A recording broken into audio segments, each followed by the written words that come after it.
Com o avanço da segunda onda da Covid, a vacinação a passos de tartaruga e a piora nas perspectivas econômicas para 2021, o retorno do auxílio emergencial tornou-se algo imperativo, já que sem ele, dezenas de milhões de brasileiros ficarão sem nenhuma renda.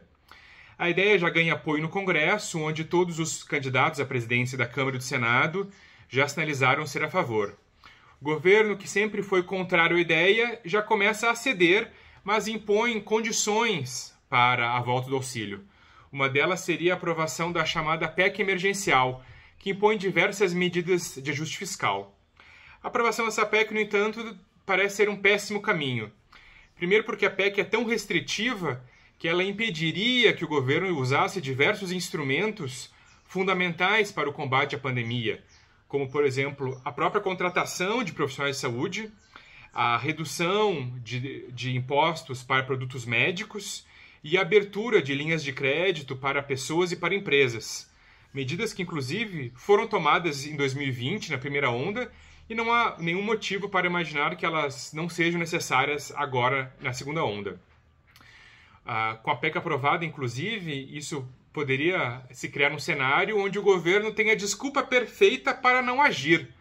Ele poderia dizer, até com certa razão, que o Congresso lhe atou as mãos e que quase nada pode fazer para enfrentar a pandemia.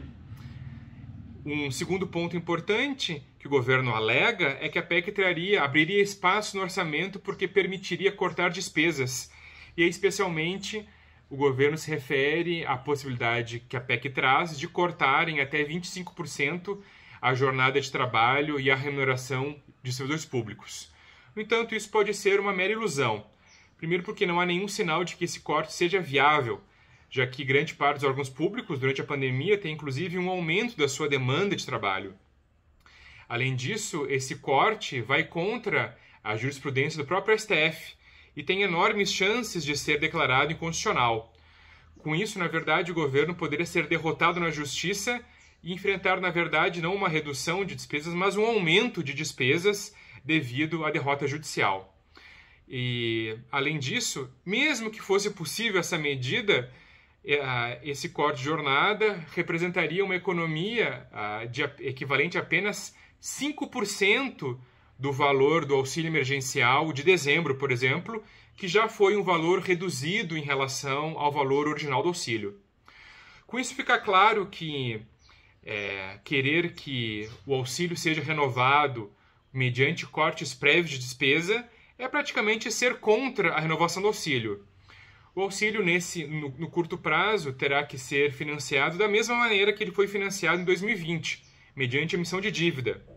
E o cenário é muito menos problemático do que, às vezes, a histeria do governo e do mercado fazem crer. Uma renovação do auxílio por 6 meses, nos mesmos moldes de dezembro, elevaria a dívida em um pouco mais de 1% do PIB, levando-a para um patamar próximo dos 90% do PIB. E é importante lembrar que, durante o ano passado, houve projeções de que a dívida chegaria a ultrapassar 100% do PIB, cenário que não se confirmou, e mesmo naquele cenário não houve nenhuma disparada de juros ou de outros indicadores econômicos, mostrando que que não era um cenário de pânico econômico. Com isso, a posição do governo parece muito mais uma posição ideológica, de um fiscalismo ideológico, do que realmente de uma preocupação com racionalidade econômica e muito menos uma preocupação com o bem-estar dos brasileiros.